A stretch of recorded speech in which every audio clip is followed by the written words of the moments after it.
Evening, darlings, and welcome to Greenwood Talks 26. So, my question tonight is, I don't know where else to turn other than an elf for advice on this. I'm a dwarven woman with a son who has recently fallen for an elf.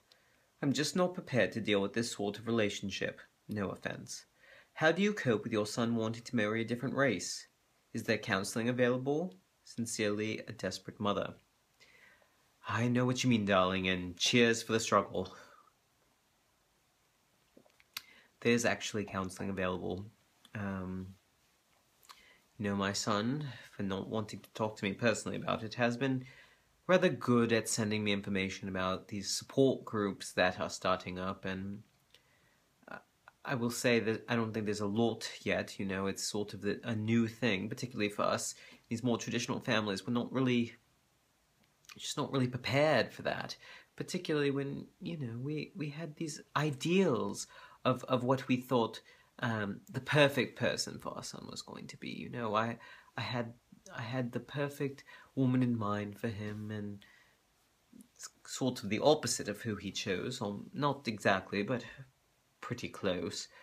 And so I think it's hard sometimes when you get your heart set on something special for your little boy, and then that sort of doesn't happen. So it's very difficult, and my advice is mostly to just talk to your son. I wish Legolas would talk to me more about it personally, and I understand why. The first few times we tried to talk, and I say tried because it was mostly just me talking, and I didn't really let him get any words in, and I think I upset him quite a lot, which is why he doesn't sort of want to talk to me about it anymore. But I think if we could talk again, I think we could sort of work it out a little bit more. I think, he sends me messages. He doesn't, we'll talk about other things, but if I try to bring it up, he changes the subject. So I would say it's very important to know your son's heart, and that's really what's most important, is his happiness. And I think you can find out more if this is truly a suitable elf for your son or not. And, darling, it's just so difficult, isn't it?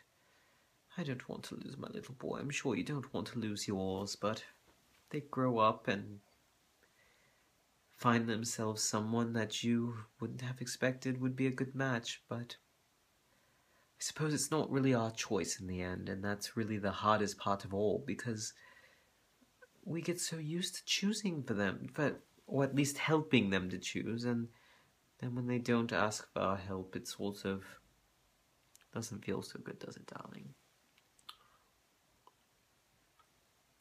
So, have an open mind, talk to your son, and try not to let your own feelings get in the way. And I'm terrible at this, darling, but this is what has to happen, and I'm working on it.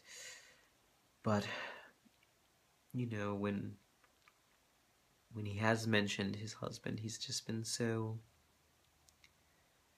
It's a sort of happiness I haven't seen in him in quite a long time, and, it's kind of bittersweet. I'm so glad that he's found that, but the fact that it's taken this to see it again it's very difficult for me, and I don't want to get emotional right now. I'm not prepared for emotional anything. I'm going to drink some more wine, darling. I suggest you drink some more wine. Cheers.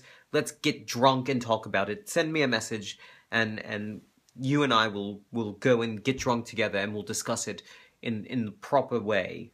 You and me, darling. We'll be on a freaking support group. Screw all the rest of them. I don't... Just you and me, darling. Okay? Send me that message. I'm serious. Ta-ta.